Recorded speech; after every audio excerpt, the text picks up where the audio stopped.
الجلاش اللي محشي كنافة ده من أفخم أنواع الحلويات عند الحلواني، خصوصا في الحلويات الشرقية. معايا هنا نص كيلو كده من الكنافة. لو حطاه في الفريزر بيبقى أحسن عشان يتفرك معاكي بمنتهى السهولة وبسرعة جدا.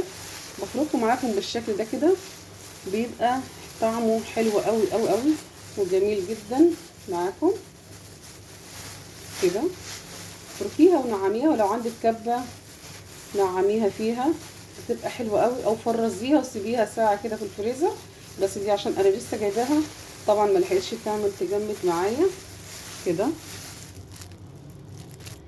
فركتها خلاص معاكم بالشكل ده كده، بقت متقطعه خلاص كده فتافيت بالمنظر ده. معايا هنا كوبايه الا ربع من الزبده الدايبه، بحطها كده في صينيه. ممكن تدخليها الفرن او تحمريها على البوتاجاز من فوق. انا هحمرها معاكم دلوقتي على البوتاجاز من فوق، بس طول ما انت بتحمري فيها ايدك تبقى شغاله فيها على طول باستمرار. مجرد ما تحطي عليها الزبده او السمنه بصي بتهبط وتبقى قليله قوي كده. هبدا ادخلها كده، اطلعها كده على البوتاجاز وابدا اقلب فيها لحد ما تاخد معايا لون ذهبي حلو كده. هوريه لكم دلوقتي.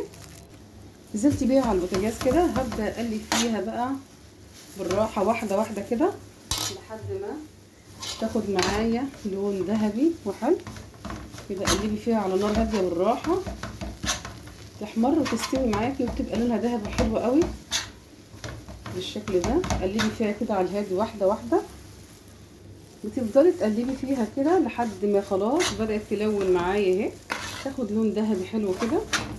بتلون معاكي على طول، بس ايدك فيها كده على طول عشان خاطر ما تلسعش منك كده، احسن من الفرن. ولو عايزه تحطيها في الفرن برده من وقت للتاني تديها تقليبه كده عشان تبقى معاكي حلوه ولونها جميل. خلاص حمرتها وخدت معايا اللون الجميل ده. بصوا لونها حلو قوي. هسيبها تهدى معايا كده 5 دقايق ويلا نجيب لفه الجلاش بتاعتنا ونبدا نحشي. جبت خلاص لفه الجلاش كده، هفردها بسم الله. فرديها معاكي بقى كده بالراحه واحده واحده كده بسم الله ما شاء الله. هبدا اخد ورقتين كده مع بعض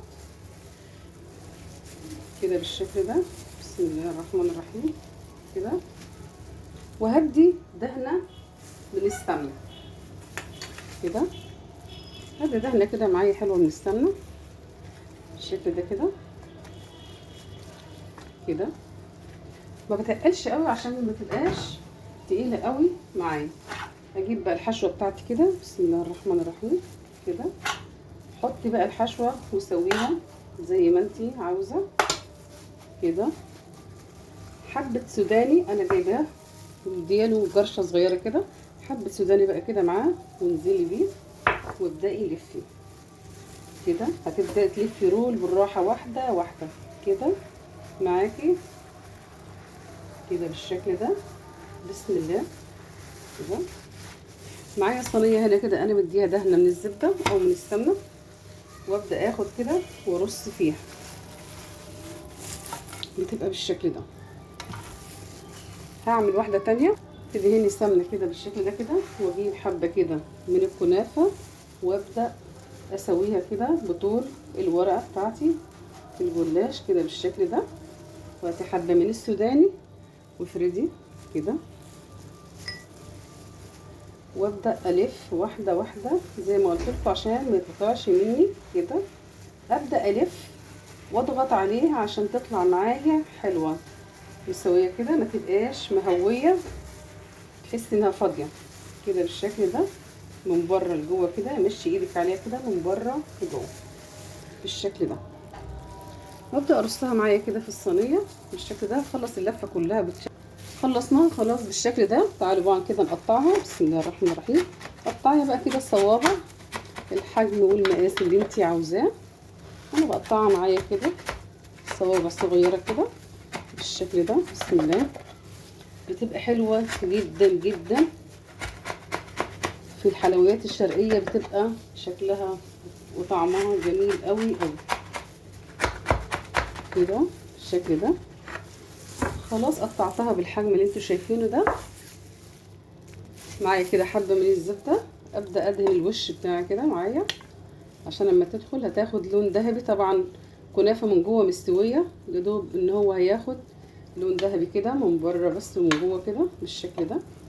ادخلها على فرن درجة حرارة 180 على الرف الوسطاني، بتاخد حوالي 10 دقايق مش اكتر من كده. طلعتها خلاص معاكم بالشكل ده كده. شوفوا شكلها ولونها جميل جدا بالمنظر ده، شكلها حلو قوي قوي.